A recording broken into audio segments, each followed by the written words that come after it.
सत्यवान के प्राणों को जब हरने के लिए यमराज आए थे तो सावित्री ने वट सावित्री की ही पूजा करी थी, जिसके कारण उनके प्राण वापस आए थे यमराज से। इसीलिए सभी स्त्रियों में ये मान्यता है कि वट सावित्री की पूजा करने से पति की लंबी आयु होती है।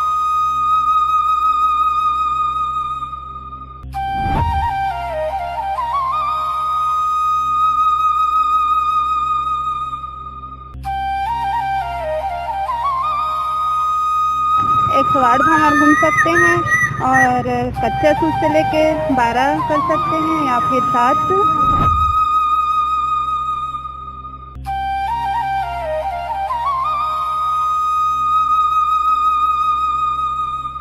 बिना पानी पिए जब तक पूजा नहीं कर खत्म नहीं होता हम लोग का पानी नहीं पीते हम लोग।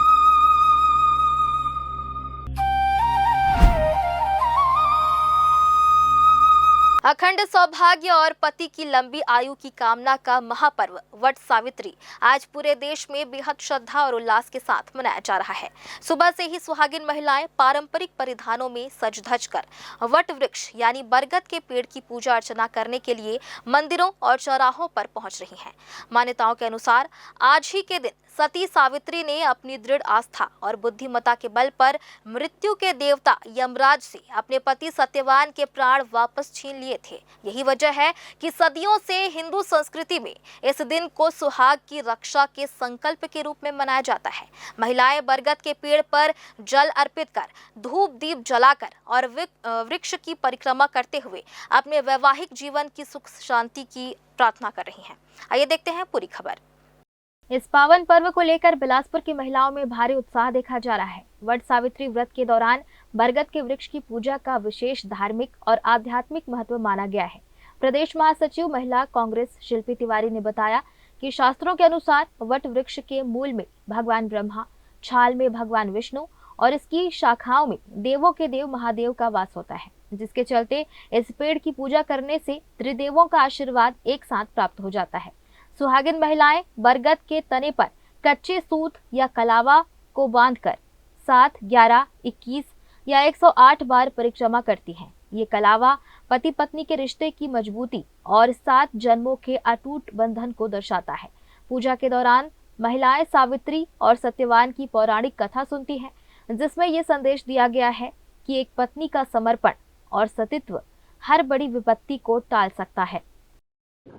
देखिए, आज बहुत ही पावन दिन है वट सावित्री की पूजा, जो वर्ष में एक बार आता है और सभी महिलाएं, सौभाग्यवती महिलाएं जो होती है, अपने पति की लंबी आयु के लिए इस व्रत को करती हैं, अपने अखंड सौभाग्य पाने के लिए और अपने बच्चों की लंबी आयु के लिए भी ये करती हैं। और आज ही बहुत ही पुण्य का दिन है। ये काल में हमारे ग्रंथों में जैसा कि हमने पढ़ा है कि सावित्री और सत्यवान की एक कथा थी, जिसमें सावित्री एक देवी के रूप में जो आज पूजा जाता है, उनका विवाह हुआ था सत्यवान नाम के एक व्यक्ति से, जो राजा के पुत्र थे, किंतु किसी कारणवश वो जंगल में रहते थे, निर्धन हो चुके थे।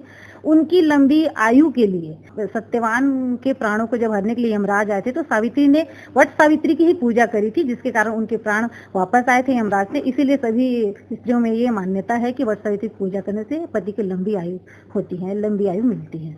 इसके साथ ही महिलाएं बरगद के पत्तों को अपने बालों में गहने की तरह सजाती हैं और बड़ों का आशीर्वाद लेकर व्रत का पारण करती हैं। आस्था के साथ साथ वट सावित्री का ये पर्व हमारे पर्यावरण और वैज्ञानिक दृष्टिकोण से भी बेहद गहरा संबंध रखता है। हम लोग इस पूजा को अपने पति की लंबी आयु के लिए रखते हैं। इसके लिए हम लोग पूजा अर्चना कर रहे हैं। 108 भावर घूम सकते हैं और कच्चे सूद से लेके 12 कर सकते हैं या फिर 7। और चना दाल का प्रसाद रहता है, चना का प्रसाद रहता है, मिठाई, शक्कर, कुछ सावित्री पूजा जब बोलते हैं कि यमराज लेकर जा रहे थे उनके पति को, सती सावित्री का, तो यमराज जी उससे लेकर आ गए थे, इसके लिए इसको रखा जाता है। और सुबह से हम लोग उठते हैं, उठते कर नहाते धोते हैं, नहा धोकर बिना पानी पिए जब तक पूजा नहीं खत्म नहीं होता है हम लोग का पानी नहीं पीते हम लोग। अभी पूजा कर रहे हैं, 108 घूमेंगे उससे चना से लेकर, और उसके बाद क्या बोलते हैं वो धग्गा है, उसको लेकर 12 बार घूमते हैं हम लोग। और उसके बाद फिर वो जो लब्बर के से उसे क्या बोलते हैं पत्ते से, उससे डंडी से हम लोग उसको बनाए रहते हैं, बेसन का, उसको चढ़ाते हैं और रोटा छोटा छोटा लेकर चढ़ाते हैं। और क्या बोलते हैं उसमें हाथ हथेली में वो पीला का बेसन करके लगाते हैं, उसको उसमें टीका लगाते हैं, फिर उसको हवा से, पंखा से हवा देते हैं, उसके बाद फिर समाप्त हो। हिंदू परंपरा में बरगद को अक्षुण्य और अमर माना गया है, क्योंकि इसकी आयु सैकड़ों वर्ष होती है और इसकी जड़ें पर्यावरण को मजबूती प्रदान करती हैं। महिलाएं इस विशाल वृक्ष की लंबी आयु की तरह ही अपने पति के लिए दीर्घायु और उत्तम स्वास्थ्य का वरदान मांगती हैं। वैज्ञानिक नजरिए से देखा जाए तो बरगद का पेड़ सबसे अधिक ऑक्सीजन का उत्सर्जन करने वाले वृक्षों में शामिल है, जो वातावरण को शुद्ध रखता है। इस पर्व के बहाने प्रकृति के संरक्षण और जीवनदायी पेड़ों को बचाने का एक बड़ा सामाजिक संदेश भी समाज को मिलता है। आज के दिन महिलाएं चने, फल और मिठाई का भोग लगाकर आपस में सुहाग की सामग्री और सिंदूर बांटती हैं। ग्रैंड न्यूज के लिए कैमरामैन अमर ध्रुव के साथ पिंटू दुबे की रिपोर्ट।